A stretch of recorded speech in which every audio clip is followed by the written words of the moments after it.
everybody, Zachary Levi here. Over the last few months, we've brought you exclusive behind-the-scenes looks at the final hours of development of Tomb Raider. You've seen Camilla recording her last few lines, Rihanna musing her last few words, and Jason completing the last few notes of the score. As those key pieces lock into place, it's time to reveal one of the last portions of the game, and a team that's been shrouded in secrecy for 2 years. We're here in the beautiful and freezing Montreal, Canada, to bring you the final hours of Tomb Raider multiplayer edition. These are the final hours of Tomb Raider. Welcome to yet another world-class studio in the Square Enix portfolio, Eidos-Montréal, home of the multi-award winning game Deus Ex. Locked away in one of the far corners of the studio is a team of experienced, passionate professionals who have been specially brought together to create the first ever multiplayer component to the Tomb Raider universe. Let's meet the team behind the vision, direction, and decisions, and hopefully get a chance to play a few rounds. Here we are at Eidos-Montréal. Before we get into why we're here, Carl, you now have an amazing stash, my friend.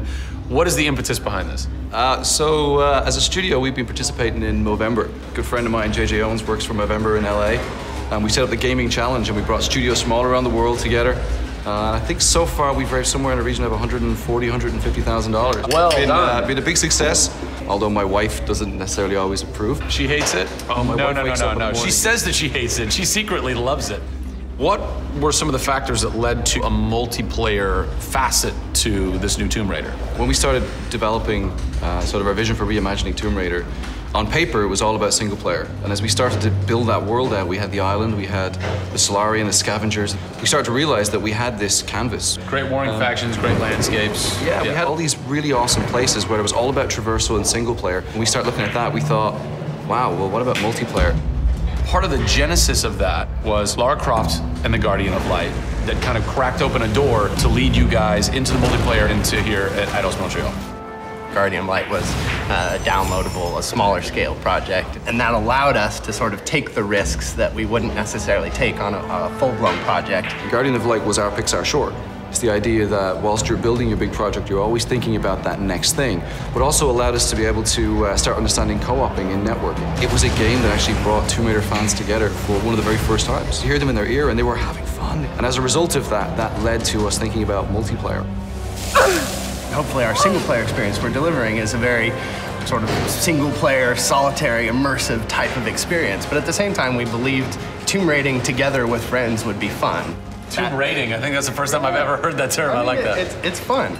You know, axe climbing and zip lining and the traversal that we get in there and the traps. For me, it was very sad to have that catch-22 of it would be great to do this in multiplayer, but we just can't split our resources like that. And that's how Eidos-Montréal came about. We had staffed up our team to develop a single player. Everybody was gelling together really well, and it wasn't something that we wanted to just bolt on. We always said if we were going to do it, we're going to do it right. If you could have a fan play the multiplayer for the first time, what do you want them saying? For me, they're kind of different moods. It's not like I do one or the other. It's kind of like sometimes I turn down the lights and just play that single player experience. And other times I want to just jump in and have fun and start killing fools. Joe Curry, producer of multiplayer on Tomb Raider. It's the first time Tomb Raider has ever incorporated multiplayer. Yeah. And you're in charge of that. Yeah. What's running through your mind when you get that call? Well, first off, exciting. Right? I mean, we're all huge fans of Tomb Raider on the team. I mean, we grew up with Lara Croft. But when we spoke to Crystal, like, we want to do multiplayer, and we're thinking, how do you do that? It's always been Lara's story. You've been in charge of creating the first ever Lara Croft Tomb Raider. No pressure. Multiplayer. No pressure, Zach. Thank you. What are some of the main pillars that you brought over from the single player to the multiplayer to make those two worlds cohesive? The element that really stuck out was survival. Group surviving together. Right. But then traversal, the ability to go up and down and kind of everywhere in a level. The weapons, you know, the characters. What did you guys have to tweak in order to create an engaging multiplayer experience that wouldn't necessarily work with the pieces that were in play with the single player experience? One example is the bow. Especially in the reboot, it's so iconic that we had to make it work for multiplayer. You have a certain forgiveness when you play single player. Multiplayer, players expect snappiness. I shoot you, I expect you to go down, or you can just do what I do, which is take out the biggest gun and just run for them and shoot them out. The environment itself can be a threat. The Solari, you know, the guys that are on the island have had a chance to prepare traps. We've got things like an ammo box that looks like an ammo box, but it's really an explosive device. I need ammo, and it looks just like the regular ammo box, and then you're gonzo. We have a lightning rod. You'll get a lightning strike on the rod, and then you'll eliminate your enemy. First and foremost, we want to be humble. We want players to just have a really memorable experience. I had fun doing this. Do you remember when we set that trap? Moments that the players will come back to and talk about experiences that they've had for themselves, not necessarily the game offering them experiences. Absolutely. So, Joe, behind us we have the QA team, or the quality assurance team. They're a part of the development team. They can tell us what we need to fix and what's working and what's not. When do I get to game test? When do I get to get my hands on the game? Soon. We got a surprise for you first, Zach. So, when I was approached to host the final hours of Tomb Raider, essentially the biggest ask, not even ask, tell that I had was, I want to be in the game. I want to have a cameo, I want to have something. So guess what? Boom! Boom! Boom! I'm a playable character in the multiplayer Tomb Raider. How sick is that, Joe? You and your team are awesome. I can play with myself, virtually. Are we ready? Oh, that burns! You suck!